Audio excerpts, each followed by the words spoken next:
Hi, my name is Glenn Morgan, and this is We the Govern. And today we're going to be talking about Governor Inslee's Mission Accomplished Tour.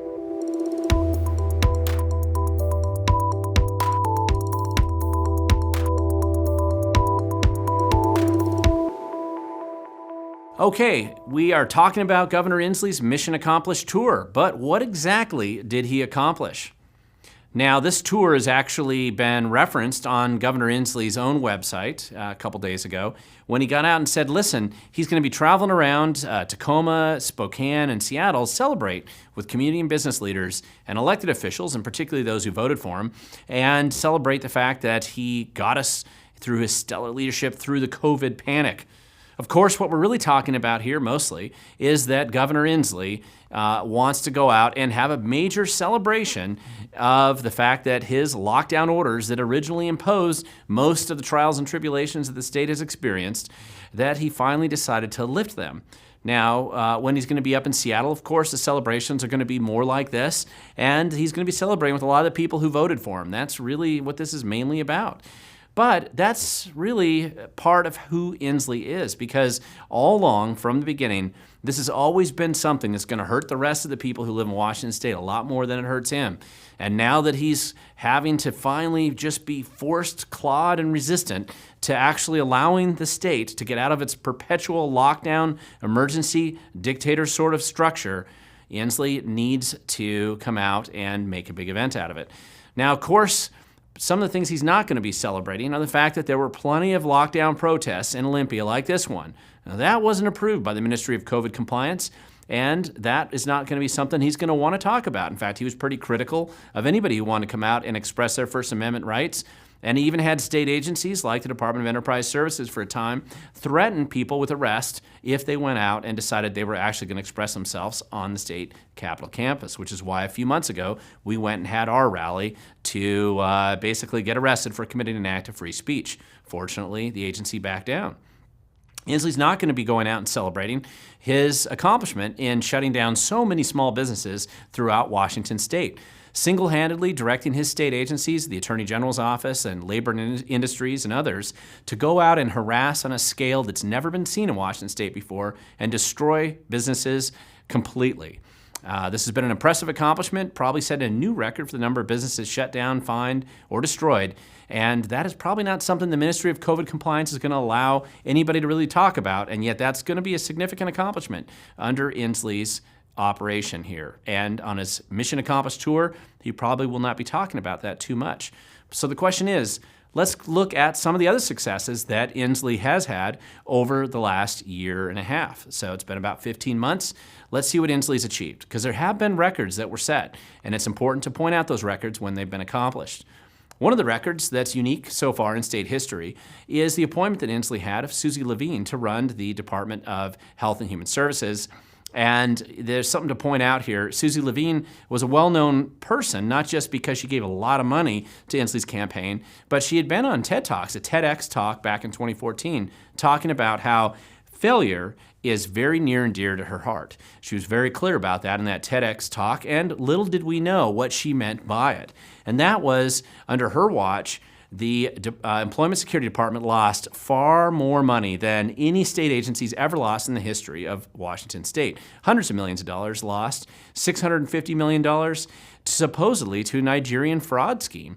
But no matter what happens, this was definitely something that Inslee can take pride in. They have never had a state agency lose this much money. In fact, it drew the attention of another person who's also very excited. The President of the United States, Biden, decided that Suzi Levine had demonstrated her skills at losing more money than any other director in the history of the state of Washington. A brand new record set, at least $650 million to a Nigerian fraud scheme. And then that was so important that he was going to hire her to actually run the federal unemployment agency. There's nothing better that says success greater than setting a new state record, and Suzi Levine will be back in D.C., moving from the amateur league in Washington State, going full pro. Now, this is what we call failing up, and this is what success looks like in Washington State under Governor Inslee. And I would say that he definitely has to consider that success. Now, that's not the only success that he had. One of the more impressive, stellar successes is the first time in state history the governor directed the National Guard to step in and shut off the state capitol to the citizens so that they could not participate directly in the state legislative session. For that matter, he shut off the state capitol to the majority of the legislators as well and their staffers so that they could not be in the state capitol. Now, this may seem unconstitutional, and in fact, it seemed pretty draconian and weird since the claims that he said he was protecting the state from, of course, never materialized. They were all just fake, and it was just his way of achieving what was actually a more important goal. And let's talk about what that goal was. Now, from my opinion, they were very appropriate to line the state capitol with crime scene tape while they were blocking the public and the legislators from actually having access to it. This is a crime. Indeed, it was a crime because one of his goals was to prevent things like this. The last thing they wanted was to have more people with more protests on the campus, which had been going on all throughout 2020. And Inslee did not like that. He felt that was too much rebellion, and he wanted to prevent people from being able to come and protest on campus. Also, more importantly, he wanted to prevent people from actually being able to make public comment because one of the reasons is this was an opportunity that Inslee saw, kind of a golden opportunity to take money from people and kick it out to his friends, or more clearly also take money from future generations and make sure that your kids and your grandkids also lost a substantial amount of their future earnings so that that money can go to Inslee's political allies. And let's talk about what that actually looks like. It was an endless series of taxes, Inslee finally got what he wanted. Legislature passed a tax, an income tax. They might call it a capital gains tax today, but it'll be an income tax. They also got various taxes hidden behind climate change claims, and this was a big accomplishment. You saw Inslee very excited about jacking up the cost of living to every person who lives in Washington, State, especially those on the lower income threshold who are going to be hurt most by these taxes. So the kickbacks to his friends are one way that he would measure success, and this was made much easier by closing the campus off to the public, to Republican legislators, closing them off to protests, and making sure that while these legislators were doing their Zoom legislative session back home, they could hit mute on anybody who was saying anything that they didn't want to hear in the so-called testimony from remotely that they had. And this was a big success. This has never been done in state history, a new record set by Governor Inslee. And along with all the taxes that he was able to pass this legislative session, this was probably one of his bigger accomplishments. However, it wasn't the one that generated the most attention nationally. One of the biggest accomplishments that Inslee had was allowing for the first time also in state history a full secession movement to occur in downtown Seattle, where basically groups like BLM and other groups decided to take over 6 square blocks in the downtown city of Seattle, and what the mayor called a summer of love, where peacefully they attacked people and had multiple peaceful murders in downtown Seattle for many weeks as they took over the city. This was a new record for Washington State. It's never been allowed before. And to actually have a stateless zone where there's no laws and no rules, and they could hold hostage hundreds of residents of Seattle, and the Washington state law was basically no longer in application there for quite a while. That was quite a success, quite an accomplishment by Governor Inslee, one that's unlikely to be repeated by future governors. Now, of course, this led to a new record in Washington state history as well, just for the sheer volume and destruction of the riots, mostly peaceful arson, and mostly peaceful destruction in downtown Seattle. This appears to be one of the other stellar accomplishments and successes in the Mission Accomplished Tour that Inslee will probably not talk too much about, but he should be, because we should be honest and fair in discussing that no one has ever helped encourage more riots and more violence, peaceful violence, in downtown Seattle or elsewhere in the state than Governor Inslee.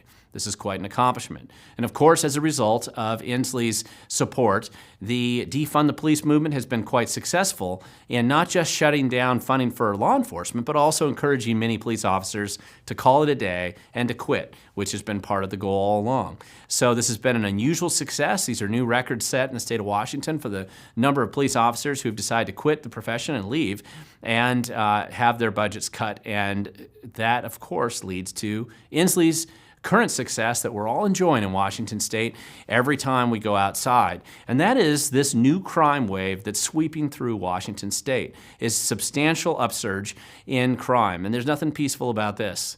It's all violent, it's all bad, and it's not the kind of thing that most politicians want to admit or promote, and yet it seems to be a problem that's permeating, not just in downtown Seattle, but spreading like a disease to the rest of the state as everything from murders to property crimes seem to be on an upsurge. And it's not hard to figure this out anywhere you live, even though the police departments have been directed in some places like Olympia to falsify their statistics or to downgrade how they report crimes. Despite this, the crimes are going up, everybody knows it, and it's making it to be a pretty ugly place indeed. And speaking of ugly places, there's just across from the Governor Mansion, within view of Governor Inslee's mansion, there is a homeless junkie camp that has grown to substantial proportions, and it's been nicknamed by locals in the city of Olympia as Camp Inslee.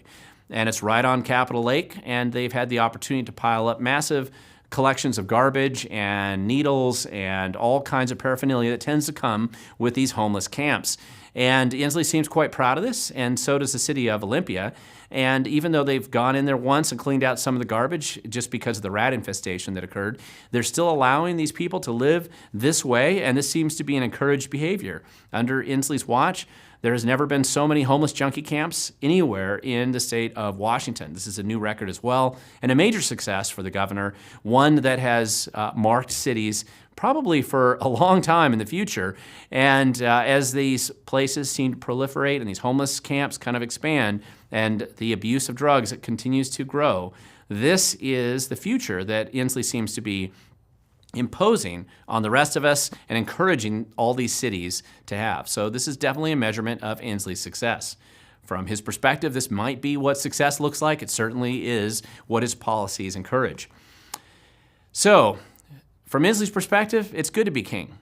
You can become the eternal emergency lockdown governor, where the emergency never ends, the rules are random, the legislature's secondary, and you can lock the people out of government and do whatever you want. So it's good to be king when you're Governor Inslee, and I'm sure that he's been enjoying that. Now, as part of this Mission Accomplished Tour, as he travels around the state, it's always important for everybody to realize that this may be how government's being run right now, but that doesn't mean that's how government should be run in the future. You have to be active. If you're not taking action, if you're not getting involved, if you're not trying to make an impact in your community, if you're not trying to hook up with like-minded people and trying to make an impact with them, then you're being acted upon. There's no neutrality, there's no nonpartisanship, there's no way to avoid the impact of terrible government and terrible policies. And while he may think that this is a Mission Accomplished Tour, the rest of us are probably not so happy about, most of us are not going to be too happy about what he's done. But of course, the reason why we're activists, the reason why we care, the reason why we want to be involved, it's not just about us. It's about future generations. It's about their opportunities to have the same freedoms and liberty that we felt we have had, and to hopefully have even a better situation than what we have now. And that is a fight that we must engage in. And that's something that requires us to be active. Because, as I've said many times before, the future does belong to those who show up. And it's time for the rest of us to start showing up more and more often. So even though Governor Inslee's on his Mission Accomplished Tour, it's important for us to recognize that that mission has been a pretty big disaster, and it's harmed a lot of people in the state. And it's time to come back together and change some of these accomplishments and hopefully reverse some of them so that we don't go back into this kind of a situation. Now, if you like what you see here, if you want to see more, please don't forget to subscribe. You can also go to my website at wethegovern.com and sign up there. And please share this with somebody who may not know about what's going on in the state and encourage them to be active as well. It requires us to be involved and engaged at all times. And I appreciate all the support that I've received so far, and I look forward to seeing you next time.